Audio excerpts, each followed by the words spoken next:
When trust is broken inside a home, the crack doesn't just appear between two people. It runs through every memory, every shared glance, and every unspoken promise. Emotional betrayal is an invisible violence.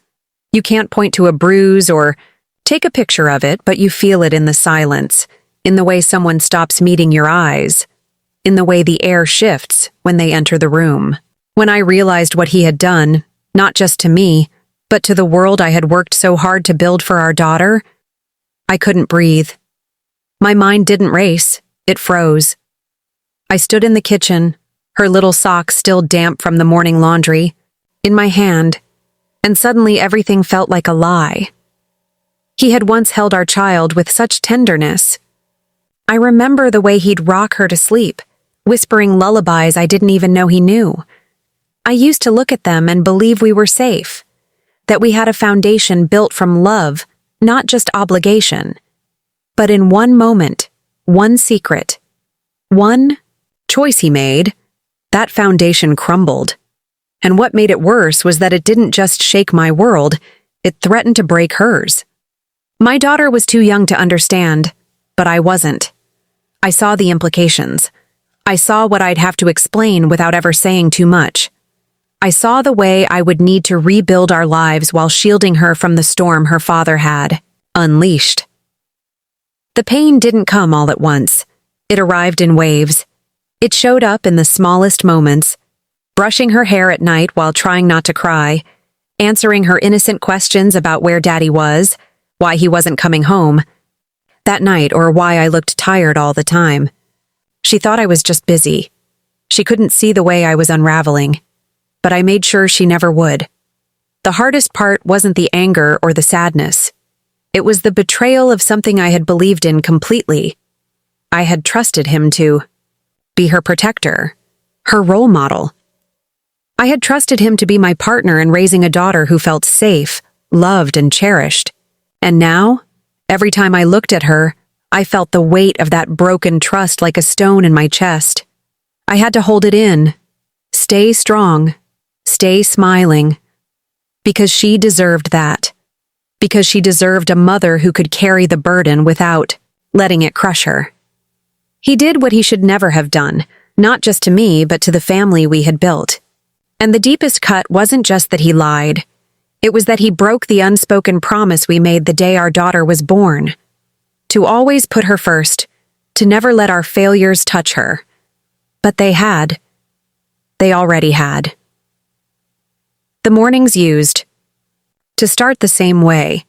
Sunlight slipping through the white curtains, the smell of coffee drifting from the kitchen, and the sound of my daughter's tiny feet padding across the hardwood floor. She'd crawl into bed between us, her warm breath against my cheek, her hair a tangled mess of curls smelling faintly of strawberry shampoo. My husband would reach for her instinctively, pull her close, and whisper something that made her giggle. It felt like happiness. It felt like routine. The walls of our home weren't grand, but they were full of life. Family portraits hung slightly crooked, crayon drawings pinned to the fridge, and laundry baskets never quite empty. On Sunday afternoons, he'd be out fixing something in the garage, his sleeves rolled up, grease on his hands. She'd sit nearby with a plastic toolbox, copying every move, looking up at him like he was the sun. I'd watch from the window, smiling, sometimes with a mug of tea warming my hands, grateful for the quiet comfort of that scene. But the change didn't come like a storm. It was slower, subtle. His laughter came less often. The goodnight kisses were shorter, more distracted. There were longer hours at work, more missed dinners, eyes that no longer stayed on mine when we spoke. I told myself it was stress. I told myself it would pass. But the imagery began to shift. His chair at the table sat empty more often. Her bedtime stories were read only by me. There were moments when she asked, "Why doesn't Daddy sing the song anymore?" And I didn't have an answer I could say, out loud. Even the air began to feel different, colder, still. There was a heaviness in the silence that used to be filled with music and laughter. I remember one night standing in the hallway, listening to my daughter hum herself to sleep because he wasn't there to do it. The moonlight cast shadows across the wall, and in that moment, I felt the depth of what was slipping away. She began to notice in the way children do, intuitively, wordlessly. She didn't ask big questions, but she started clinging more tightly to me, her eyes watching me closely, as if she was waiting for an answer to a question she couldn't yet form. And I knew then that she was seeing the truth not in the words we spoke, but in the spaces between them. The imagery told the story better than I ever could. The empty side of the bed, the unused shaving cream slowly drying out on the sink, the once shared calendar with canceled dates circled in red. It was all there, on the surfaces, in the air, in the reflection of a little girl sitting alone at the window, waiting for a shadow that never came. Reality wasn't just spoken, it lived in every object left behind, every silence stretched.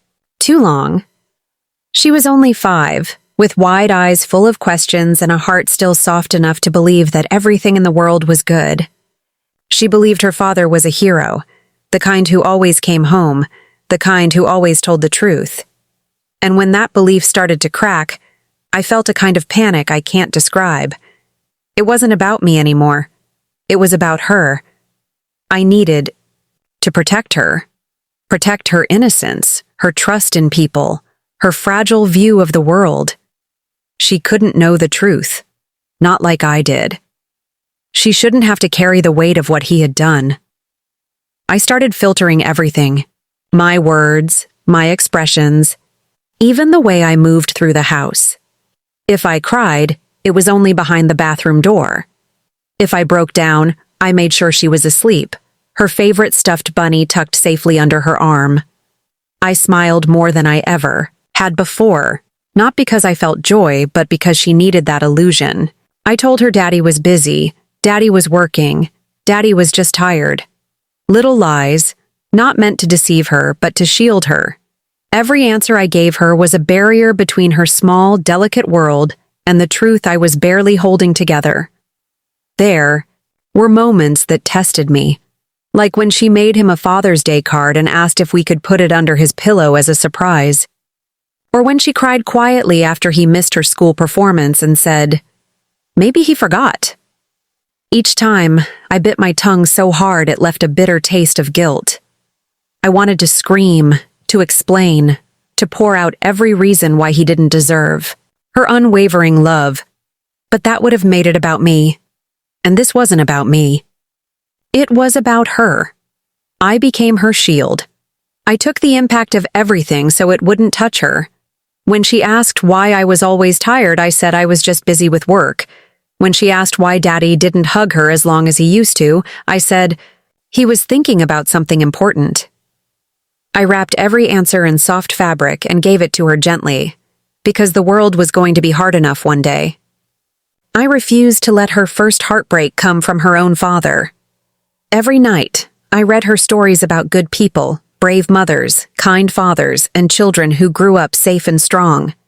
And every time I turned out the light and closed the door, behind me, I stood for a moment in the hallway, praying I was doing the right thing. That I wasn't just covering a wound, but helping her heal without ever having to feel the cut. What he did had the power to ruin her spirit, but I refused to let it. I would be the wall between his choices and her childhood, no matter what it cost me.